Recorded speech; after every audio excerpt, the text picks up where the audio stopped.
My name's Lauren, and I'm going to be doing my final head-to-toe video. First, I'm going to scan the room.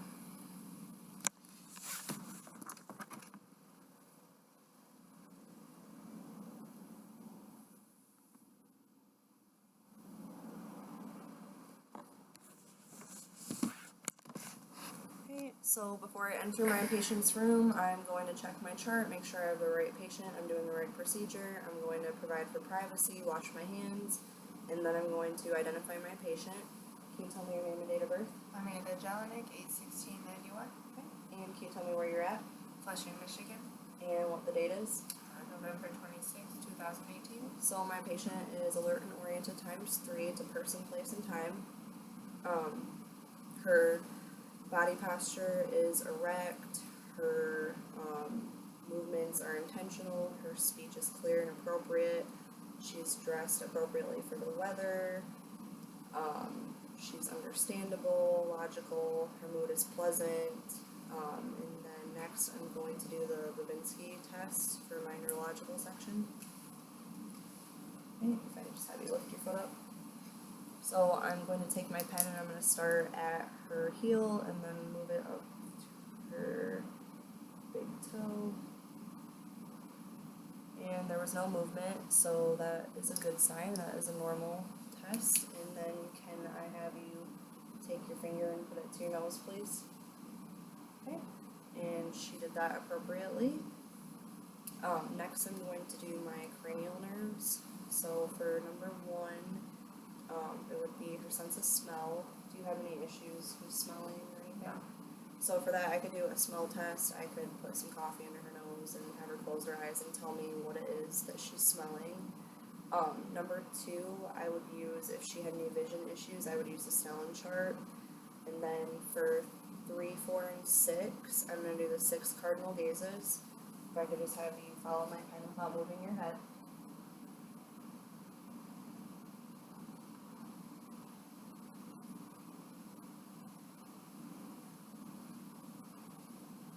Okay, so her eyes moved appropriately, there were no sudden movements, no twitching. Next I'm going to do cranial nerve number 5, and I'm going to palpate TMJ. And can I have you open and close your mouth? Okay, so there were no clicks or any sudden movements with that. Next I'm going to do number 7.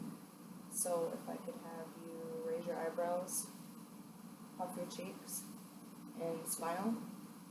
And that is also intact. And then for 8, I'm going to start with the whisper test. Okay, if you could just repeat what I tell you. Hello. Okay. Chair. Okay, so she repeated exactly what I said. Next, I'm going to test her balance. You can go ahead and stand up.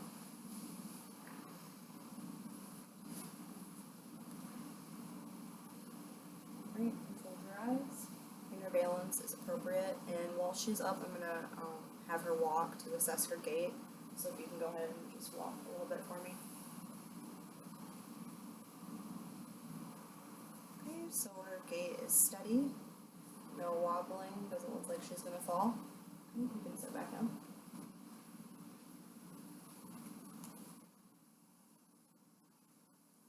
So then I'm going to do cranial nerves number 9 and 10. I can have you open your mouth. Okay, so her tongue is midline, uvula and soft palate row is midline with the tongue. And then can I have you swallow? Okay, so her gag reflex is intact, so 9 and 10 are intact. Then I'm going to do cranial nerve number 11. And can I just have you push up against me? Okay, and then against my hand. Okay, number 11 is intact. And then for 12, could you say light, tight, dynamite? Light, tight, dynamite. Okay, 12 is intact. Next, I'm going to start with my head assessment. Overall, looking at her head, her hair is evenly distributed. Her head is normal cephalic. Then I'm going to palpate her head.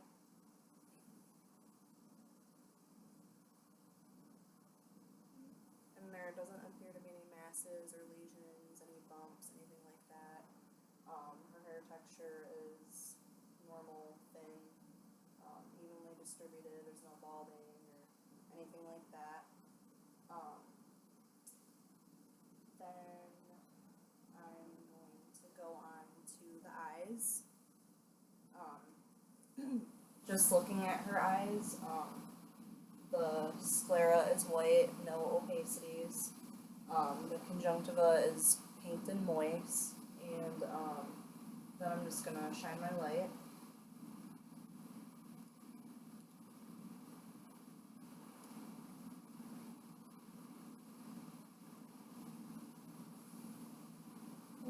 And her pupil is constricting appropriately with the light, as well as the other one. And then now I'm going to shine it in from the corner. You can also see the other pupil, her right pupil, constricting consensually as well. And then when I shine it into her right eye, the left pupil is also constricting. Her pupil size is about a 4. And can I just have you focus on an object far away? Follow my pen. And her pupils accommodated appropriately with that.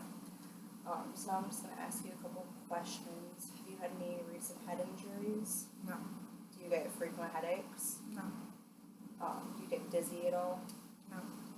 Okay, and do you wear glasses or contacts? No. Do you have any itchy, watery eyes, redness, or any irritation with your eyes? No. Any surgical history on your eyes or your head? No. Okay. And then also just looking at her eyes, the hair on her eyelashes and her eyebrows are also evenly distributed. Next I'm going to go on to ears. Her ears are in alignment with the outer canthus of the eye. And I'm going to pull on the pinna, push on the tragus, and then also push on the mastoid process. Did you feel any pain when I did that? No.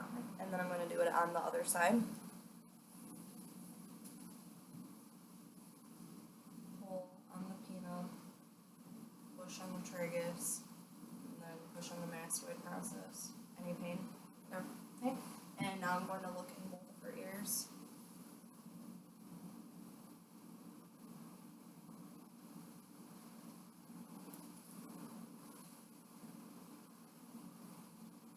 Okay, so when I looked in her ears, I didn't see any redness, any drainage, any foreign objects. If I had a otoscope, I'd be looking to see that her tympanic membrane was a pearly gray color. But other than that, it was normal. Do you get frequent ear infections? No. Do you have any ear pain or No. any issues with your ears? No. Okay. Next, I'm going to do my nose examination. So I'm going to test for patency by occluding one of her nostrils.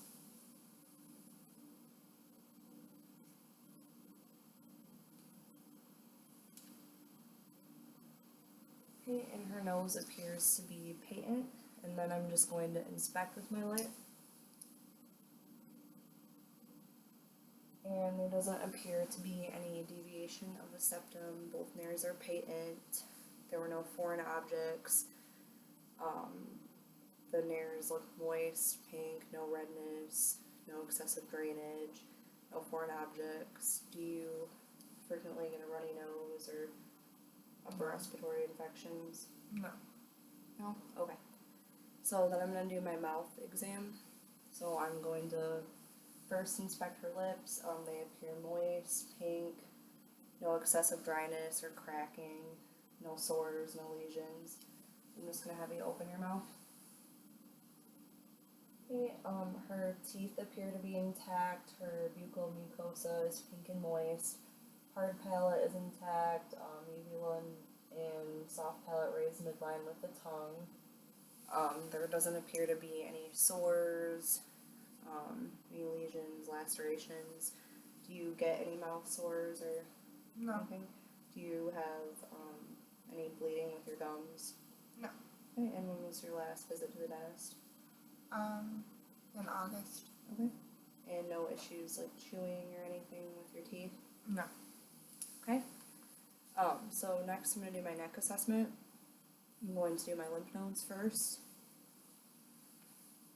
So, starting with preauricular,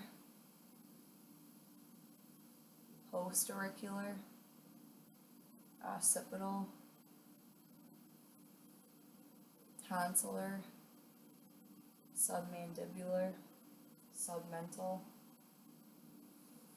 and next I'm gonna do, I have you shrug your shoulders like that, and then supraclavicular.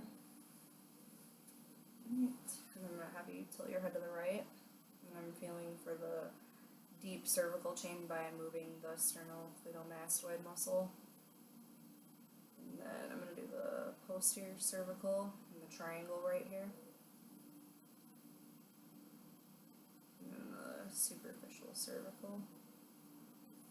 Did you have any tenderness when I did that? No. And I didn't feel any of the lymph nodes, which is normal. Next, I'm going to move on to my musculoskeletal assessment.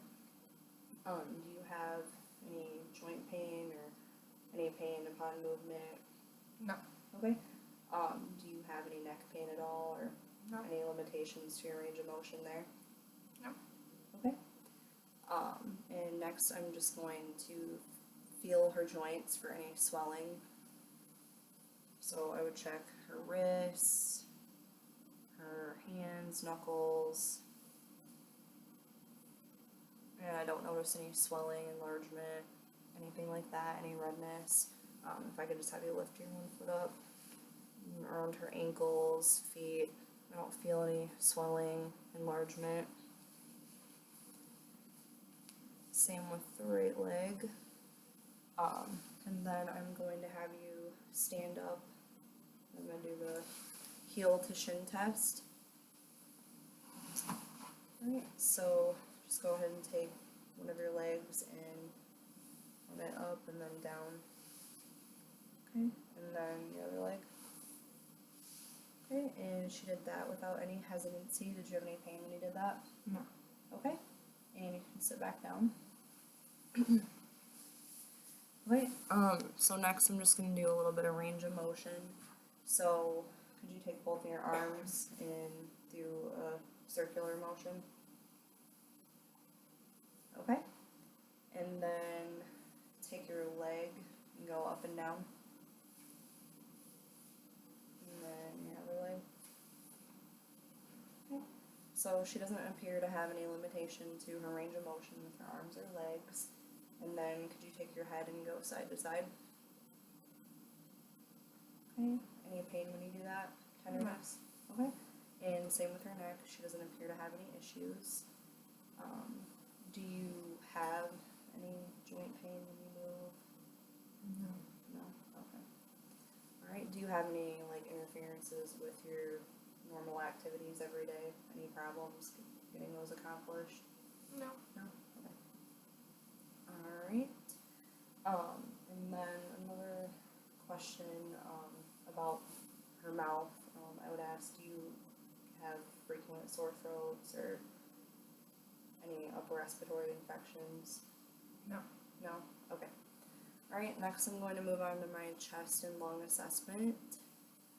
So,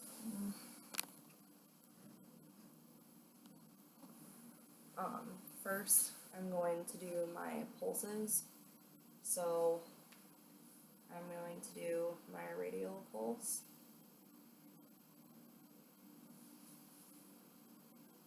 And both of those were 2+ equal bilaterally. And I'm going to do my brachial.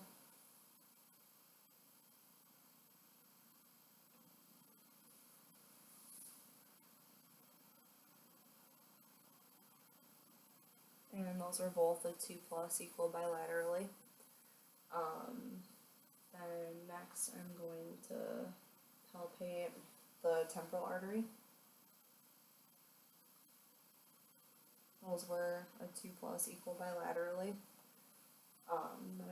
palpate the carotid.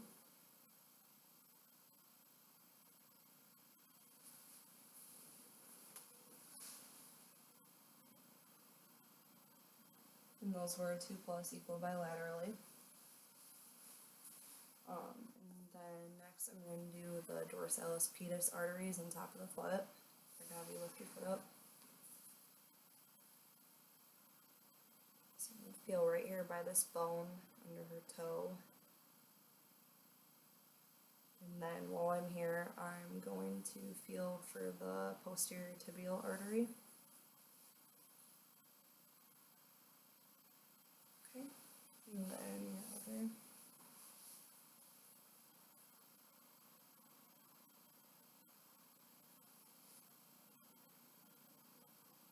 And those were all 2 plus equal bilaterally.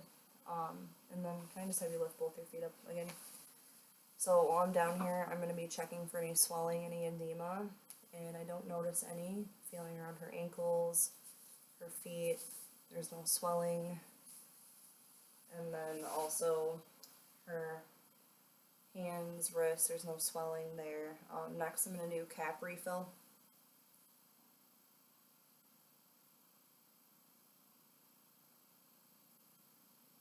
Okay, so it was brisk, less than 3 seconds, and then next I'm going to do it on her toes. If I could just have you take your sock off. Okay.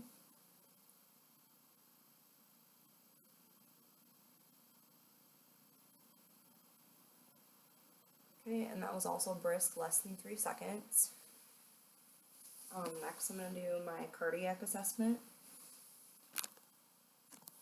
So I'm going to start doing my cardiac points with the bell and my stethoscope. So the first one is going to be aortic, and that's going to be the second intercostal space on the right sternal border.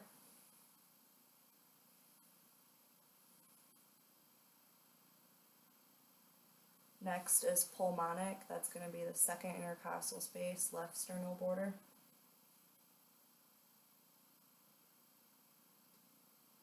The third is going to be Erb's point, which is the third intercostal space, left sternal border.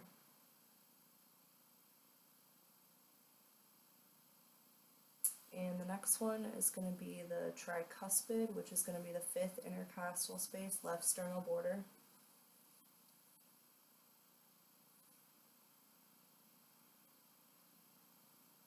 And then the mitral valve is going to be the fifth intercostal space, midclavicular line.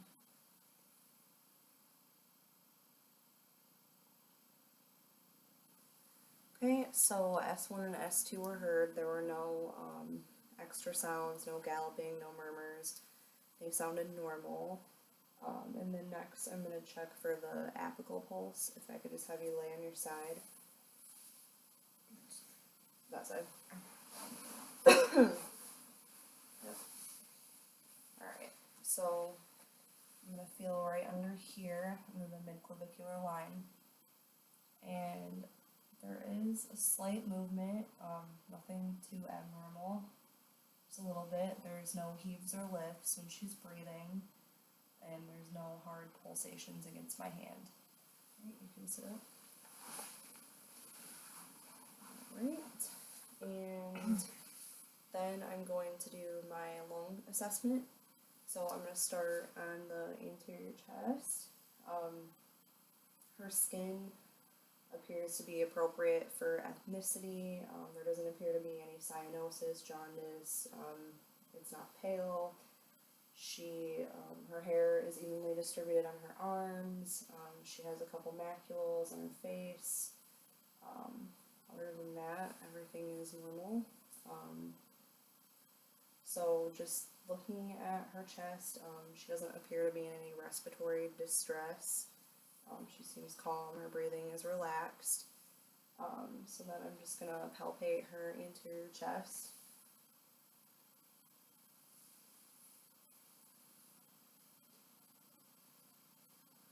And I didn't feel any bulging, any masses, anything abnormal. Next I'm going to do this. I'm going to test that her lungs are filling with air symmetrically. So I'm gonna place my hands right here, and I'm gonna have you take a deep breath in and out. Okay, so both sides raised, equal bilaterally symmetric with both of my hands. And then next I'm going to do tactile affirmatives. Every time you feel my hands touch you, say 99. Okay. 99. 99. 99. 99. 99. Okay. So the sound was resonant and it diminished as I went down her chest wall. Next I am going to percuss. And I'm going to be going in the intercostal spaces in the outer bone.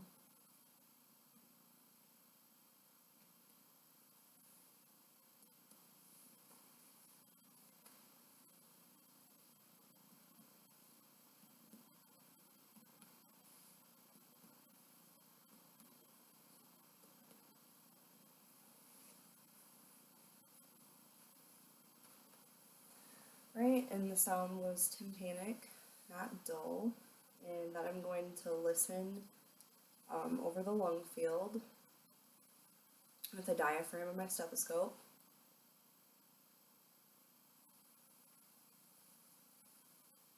If I could just have you take a deep breath every time you feel my stethoscope.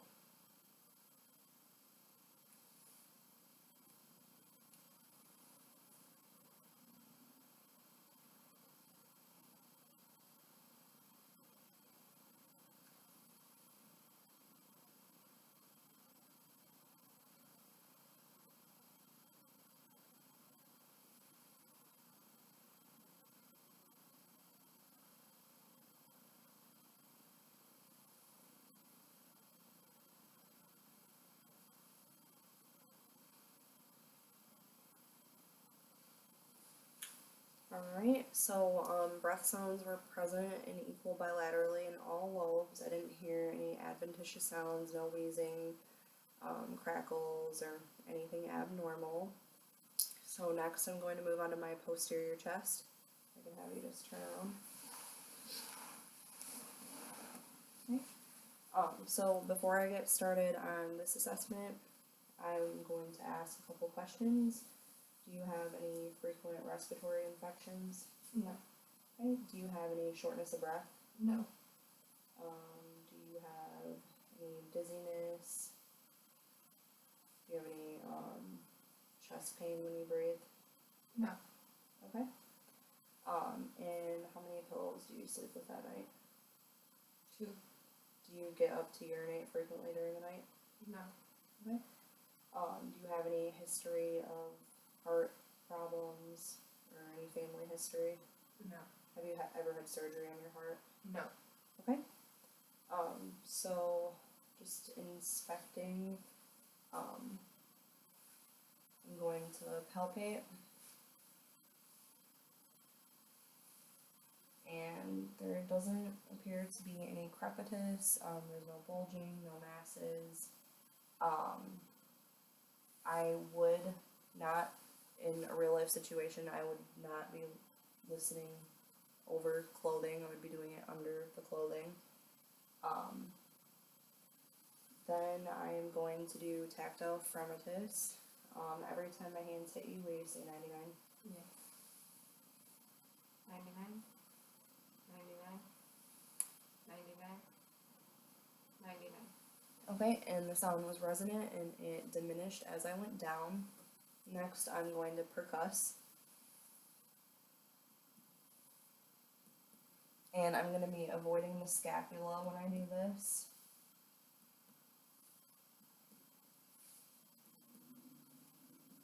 So the bottom of the scapula is at about T7.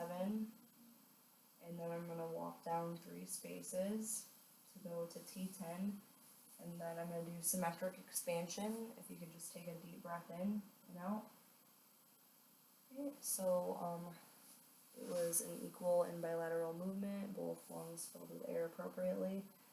And then I'm going to auscultate over my lung field.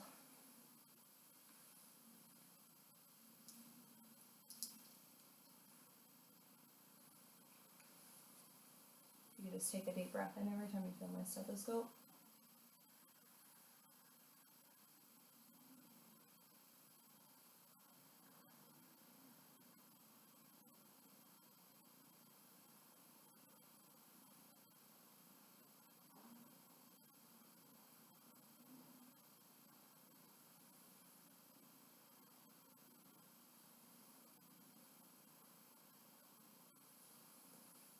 Okay, so I didn't hear any adventitious sounds. There was no wheezing, crackling. Breath sounds were present in all lobes. And then, do you get fatigued easily during the day? No. Okay. All right. And do you have a cough right now? No, I'm just thirsty. Okay. And you can go ahead and turn around. All right. So the next I'm going to do my abdominal assessment. I'm gonna have you. Actually, before I do that, I'm going to test for jugular vein distension. If you could go ahead and lay down flat. Right, and then just looking at her neck, feeling there doesn't appear to be any distension. If you could sit up. If I did notice something while she was laying flat, I would have her lay at a 45-degree angle to see if she did have it, to confirm it. So then you can go ahead and lay flat, and I'm going to start the abdomen assessment.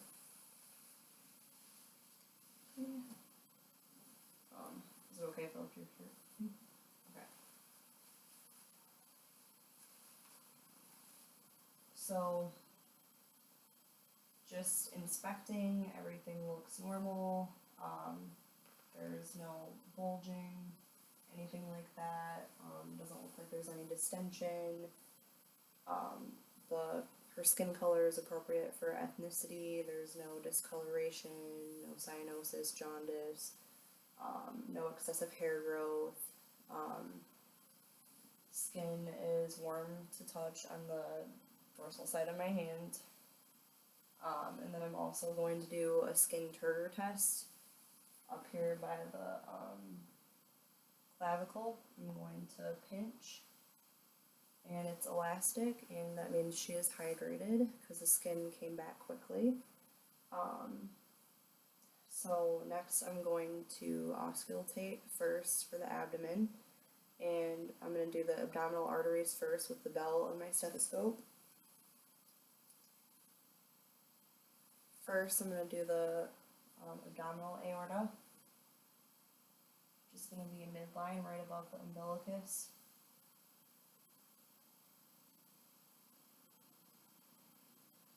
And then the renal arteries.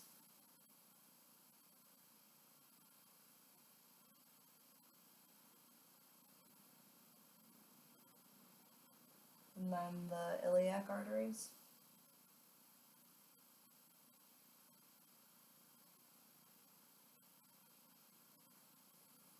Okay, so there were no bruits noted. And then next I'm going to assess all 4 quadrants. I'm going to auscultate. I'm going to use the diaphragm of my stethoscope, starting with the right lower quadrant.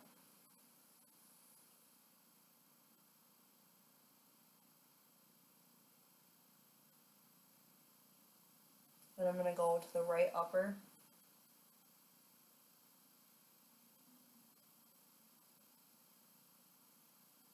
Left upper.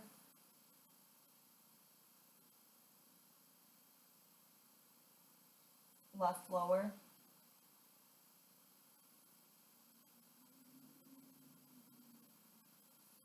Okay, so bowel sounds were present in all 4 quadrants. They weren't hyperactive or hypoactive, they were normal. Next, I'm going to percuss over the abdomen, starting with the right lower, right upper, left upper, left lower, and the sound was tympanic, and it was slightly dull over her organs. Next I'm going to palpate, And just let me know if you have any pain or tenderness when I palpate.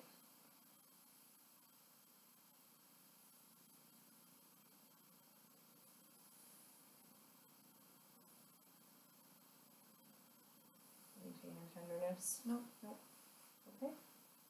And when I was palpating her, her abdomen did not feel distended. It was soft. There doesn't appear to be any masses or bulging or any herniations or anything like that. And you can go ahead and sit up.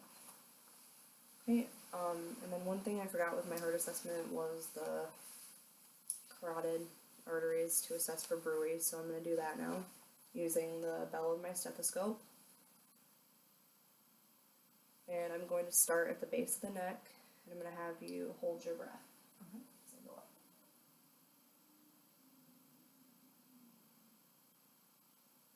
And then there were no bruits noted on her left side. And hold your breath.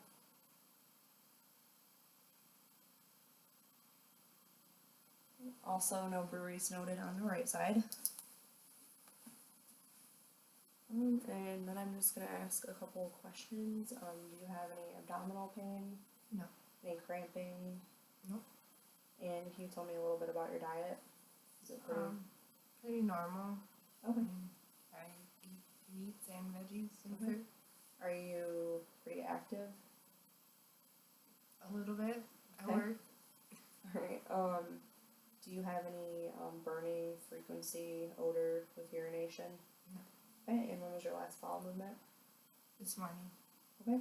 And can you describe the color and consistency? It was soft and brown. Okay, do you ever have constipation or diarrhea? No. Okay, hemorrhoids, any No. blood or mucus in the stool? No. Okay. Any reproductive organ concerns? No. Any issues? Okay. Alright. And do you have you had any surgeries before? No. Okay. Any past family history of any gastrointestinal issues or reproductive issues? Nope. Nope. Alright. And I think that concludes my assessment. Before I would leave, I would make sure my patient is happy, not in any pain. Her bed was at a low height. She had her call light, and then I would go document what I had just done.